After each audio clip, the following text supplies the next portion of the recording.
Alright guys, welcome to RC Mojo. This week we're going to look at some upgrades for the Heng Long Tiger 1. First up, I've painted the Commander. As nice as the green paint was, it wasn't quite the right shade for the skin. Next I bought a bag of metal tools. Not that I wasn't happy with the plastic ones, the sculpts were all rather nice, but the shovel on the front wasn't completely moulded, so it needed replacing. Here's the big shovel, more or less what the plastic one should have looked like. A nice little casting. It'll need some paint of course, but it would seem the mounting posts don't line up with the holes in the hull. Oh well. The kit of bits has more though. Here's a hammer. The axe, no cover for the edge, and it's surprisingly sharp. A little shovel. The Peter Gabriel sledgehammer. And then there's this. Seems to be in place of the cutters that came with the tank. I'm not entirely sure what it is. Some sort of sight maybe. Left in the bag is a large quantity of nuts to thread onto the post, no doubt. Quite a nice little kit of bits. That's the tools then. Now onto something a little bit more interesting. Okay, in a few minutes, more than a few of you will be thinking, why didn't he just buy one of them tanks with all the metal bits already? My answer is, I have little or no interest in a ready-to-run with everything already upgraded. I want to build and upgrade myself, which seems to be at odds with the RC industry these days. Anyway, first up, the road wheels. The Heng Long stockers are plastic and rather wobbly. They work but lack the weight that will really make them move right. So the first box of bits is a set of metal wheels from Tigan, whatever you like. They come with 2 bags of axles. The first set have a threaded end to screw into the stock plastic swing arms. The second has a plain end for the Tigan or Asia Tam chassis. It's nice that they include both. Here are the wheels. I went for an early type with the rubber tyres. It's probably worth noting I'm not going for a perfect, historically correct recreation of a real tank. If I was, it would probably be the Tigers from Kelly's Heroes, but they were actually Russian T-34s with some bodywork. What I'll probably do is aim for an early to mid production and not worry too much about perfect detail. Okay, that's the wheels. We could bolt the wheels onto the plastic chassis, but it'll still be a bit wobbly. So here we have another box from Tigan. In the box we find an instruction sheet that's probably one of the least clear set of instructions I've seen. Nice colour images though. Another sheet, track tensioning, and something about gearboxes. Fair enough. A bag of metal bits, screws and all sorts. A new back panel.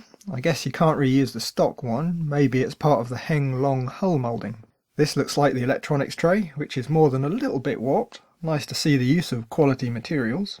That just leaves the bit I've been looking forward to the most, the chassis. There's an aluminium tub with a plastic outer. The swing arms are all metal. They look cast, so they might be a little bit brittle, but it's not something I've seen anyone have any trouble with, so I reckon we're going to be just fine. The springs are torsion bars rather than the coil springs you see on most RC cars and trucks. Instead of compressing a spring, the arms twist the bars that run across the chassis. I do believe this is how a lot of real tanks work too. Neat. The Heng Long top and bottom hull are held together with screws, which is okay as the battery is accessible through a door in the bottom. On this chassis though, the battery goes in through the top. So, on the top at the back is a sprung upper hull release. It will make it easier to get to the electronics too. Under the release are a set of track tensioners, useful for getting the tension just right. On the stock chassis they're fixed position. The only way to adjust the tension is adding and removing track segments, which usually means you can have them a little bit loose or a little bit tight. At the front there's some nicely detailed metal bits and a set of metal shackles. Hopefully they'll take to some tug of war when we actually get it running. The quality of the fit and finish isn't brilliant, but remember, this is all for a fraction of the cost of a Tamiya kit. Taking that into consideration, I think it's all quite acceptable. Last item now, the stock Heng Long gearboxes are plastic and quite weak. The Pro version I have here was metal geared, but they're made from a really soft material and seem to wear quite quickly with a heavy build, so I got these. I believe they have a shorter ratio, so it should slow the tank down a bit, but more importantly they have a full steel gear set. With all the extra weight of the metal parts, they should put up with it quite nicely. The gear cases are just folded metal, but the gears line up just fine. Only the output shaft has a separate bush as far as I can see.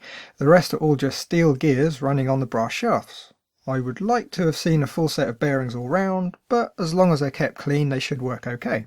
There is another box of bits, but it hasn't turned up yet. It should have some metal idler wheels, the ones at the back, and a different set of drive sprockets with metal hubcaps. I don't really need the sprockets, but they were almost free with the idler wheels. We'll get to see those bits during the build with any luck.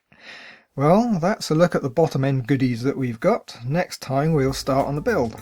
Thanks for watching. If you like the video, do please hit the like button, it's always greatly appreciated. And if you're not already, why not subscribe? It's free after all. Bye guys.